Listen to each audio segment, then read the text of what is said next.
गजाननाय नमः। ॐ गणाध्यक्षाय नमः।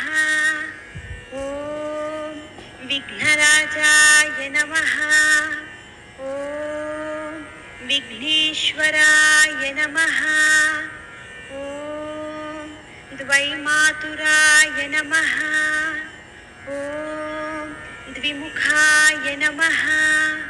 ॐ प्रमुखाय नमः। ॐ सुमुखाय नमः। ॐ कृतिने नमः। ॐ सुप्रदीप्ताय नमः। ॐ सुखनिधये नमः।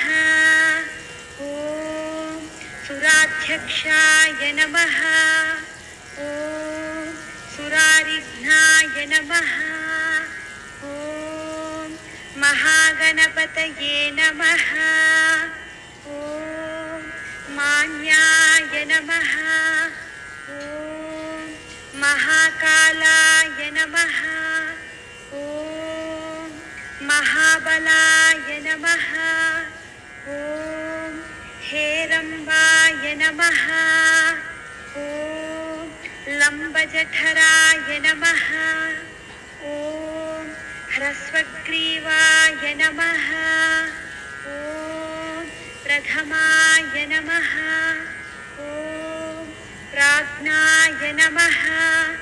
ॐ प्रमोदाय नमः। ॐ मोदकप्रियाय नमः।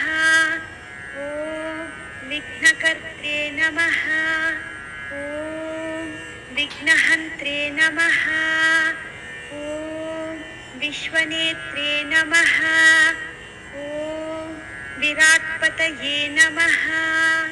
ॐ श्रीपतये नमः। ॐ वाक्पतये नमः। ॐ शृङ्गारिणे नमः। ॐ आश्रितवत्सलाय नमः। ॐ शिवप्रियाय नमः। ॐ शीघ्रकारिणे नमः। ॐ शाश्वताय नमः। ॐ बलवान्विताय नमः। ॐ बलोद्धताय नमः। ॐ भक्तनिधये नमः। ॐ भावगम्याय नमः। ॐ भावात्मजाय नमः। ॐ अग्रगामिने नमः। ॐ मन्त्रकृते नमः। ॐ चामीकरप्रभाय नमः। ॐ सर्वाय नमः। ॐ सर्वोपास्याय नमः। ॐ सर्वकर्त्रे नमः।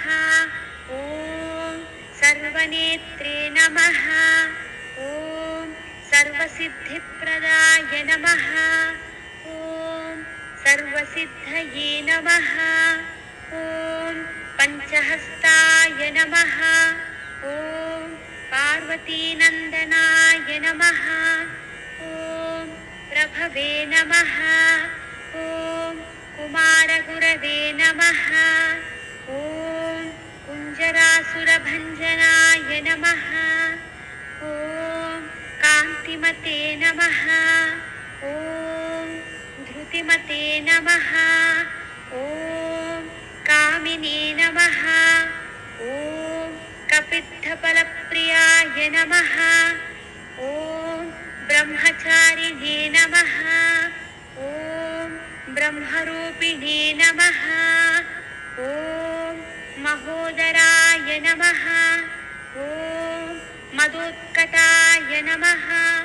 ॐ महावीराय नमः।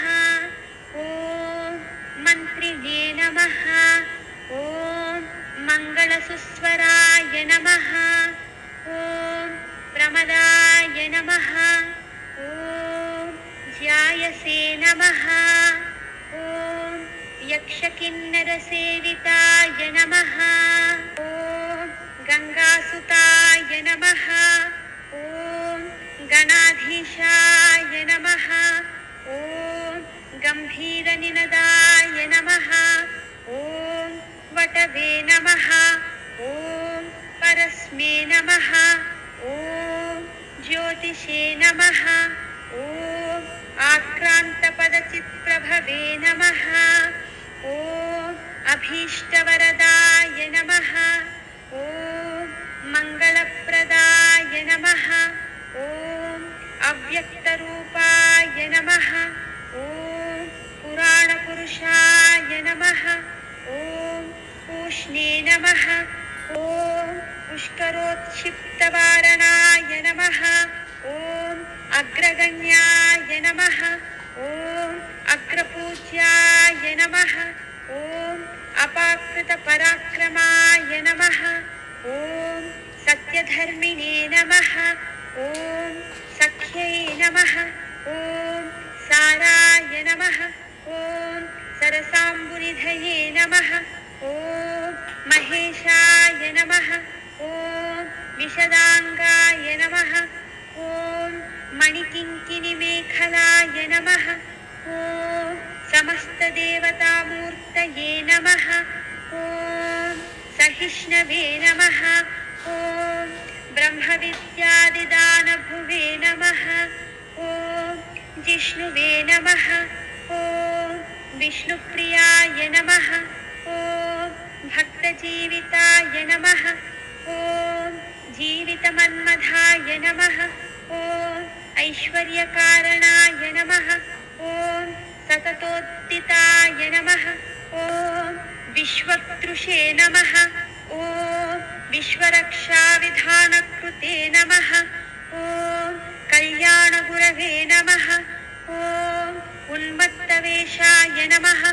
ॐ परजयिने नमः। ॐ समस्तजगदाधाराय नमः।